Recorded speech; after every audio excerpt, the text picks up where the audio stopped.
Jóvenes y señoritas, muy buenos días. Bienvenidos a esta clase del curso de biología.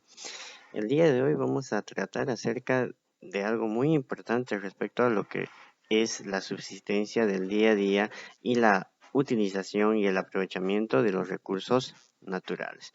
Cuando nosotros hablamos de los recursos naturales, tienes que recordar que en la naturaleza se puede obtener gran cantidad de energía, los cuales son manipulables en beneficio del hombre. Entonces, si hablamos de recursos naturales, haremos una clasificación así de rápida, en las cuales hablaremos de los recursos renovables, no renovables y los inagotables, recordando que los renovables son recursos fijos y autorregulables o autorrenovables, y también vamos a tener aquellos que son variables.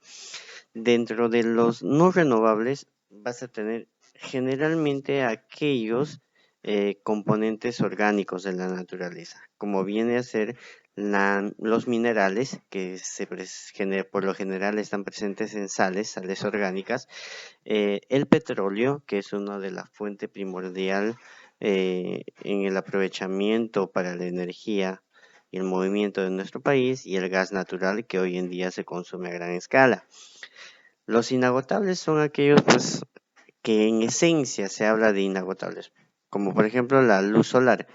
Obviamente es inagotable porque nosotros no vamos a llegar hasta la época en la cual el sol se convierta en una estrella roja y desaparezca, pero no por el hecho de que sea ellos es inagotable. Sí, la luz solar, en algún momento el helio del sol va a dejar de emitir esa energía que posee, y por ende podría ser agotables. Pero ¿por qué se le habla como inagotable?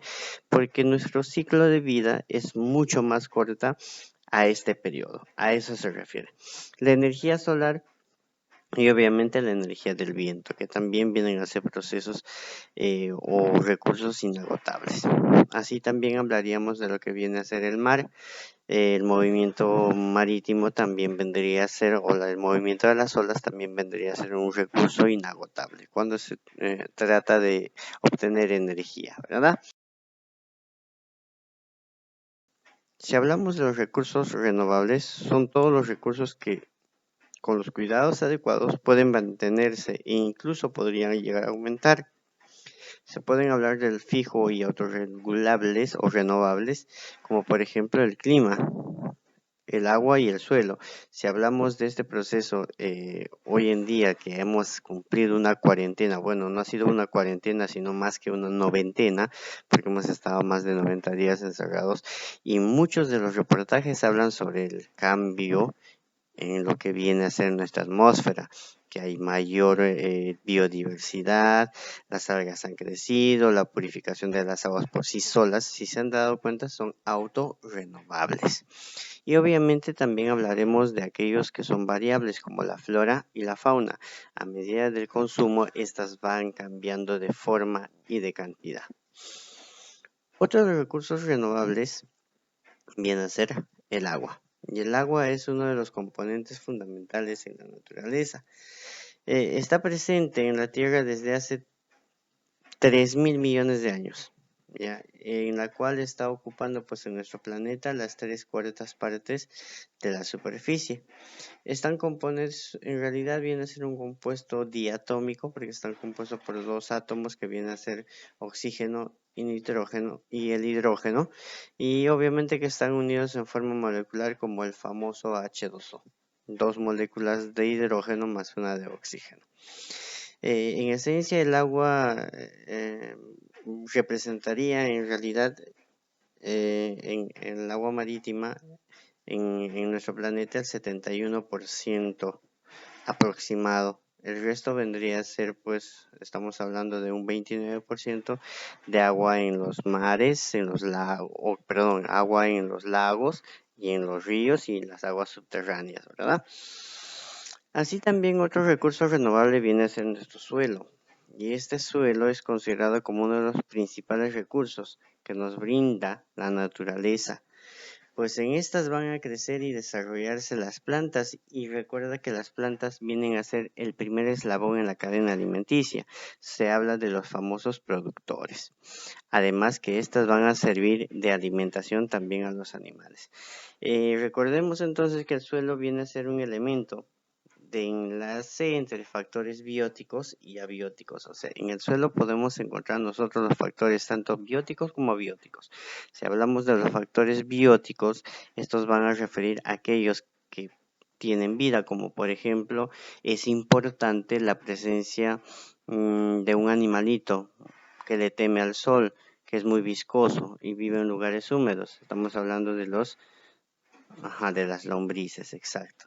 Entonces, estas lombrices son fundamentales para la tierra porque estas les van a brindar el carácter de fertilidad, les van a proporcionar el abono con el famoso humus, pero así también el factor abiótico es muy importante para el desarrollo de los suelos, porque si hablamos, por ejemplo, de un factor abiótico que vendría a ser la temperatura, ya, la temperatura no tiene vida, por eso se habla de factores abióticos, pero es importante. La temperatura de los suelos es muy importante para el desarrollo como tal en su estructura. Además, si hablamos de otro factor abiótico que viene a ser la humedad de los suelos también son muy importantes para que puedan producir dichos alimentos, como por ejemplo, nosotros no podemos hablar de la producción de plátanos en la sierra, no podría darse.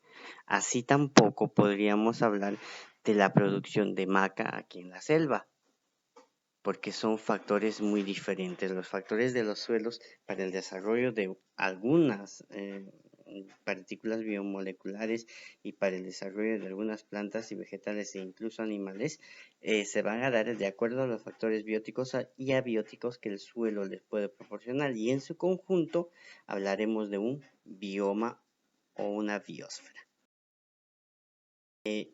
Así también hablaremos entonces de los no renovables, que son aquellos que existen en cantidades determinadas. Y cuando, por ejemplo, nosotros los vamos a sobreexplotar, estas se pueden terminar. Por lo general son orgánicos, pero también tenemos inorgánicos, como por ejemplo, ahí tienes una roquita, ¿verdad? Muy preciada que viene a ser los diamantes, y hablaremos también del cobre, el oro y la plata, qué cosas vienen a ser los famosos minerales. Y estos minerales son aquellos recursos naturales homogéneos e inorgánicos, de composición química definida, y pueden ser metálicos y no metálicos. Los minerales metálicos, por lo general, están en forma irregular dispersos por el mundo. Hablaremos pues del hierro, el oro, la plata y el cobre, que son los principales más codiciados. Así también como los no metálicos que se usan en forma directa, como por ejemplo la arena para la fabricación de vidrio, la grava, la arcilla y las piedras para lo que viene a ser marmoleados, ¿verdad? Otro de los factores no renovables viene a ser el uso de una de las fuentes secundarias económicas del país, que viene a ser, o los recursos de extracción secundaria, que viene a ser el petróleo. Y este petróleo es una mezcla homogénea de compuestos orgánicos.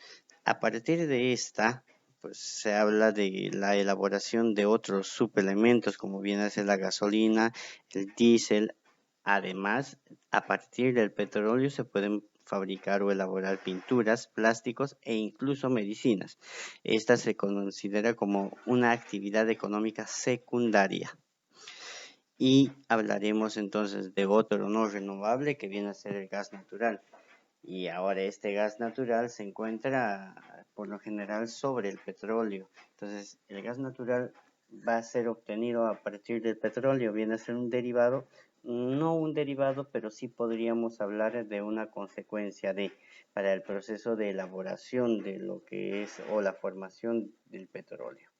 No lo olvides. Y por último hablaremos de aquellos recursos inagotables, los cuales también son llamados permanentes, y son aquellos que te mencionaba que no se agotan sin importar la cantidad de actividades productivas que puede realizar el ser humano con ellas, como por ejemplo la energía eólica, la energía marítima, hablaremos de la energía solar, entre otras, aquellas que son inagotables. No lo olvides, Espero que te haya gustado la clase el día de hoy. Nos vemos en el siguiente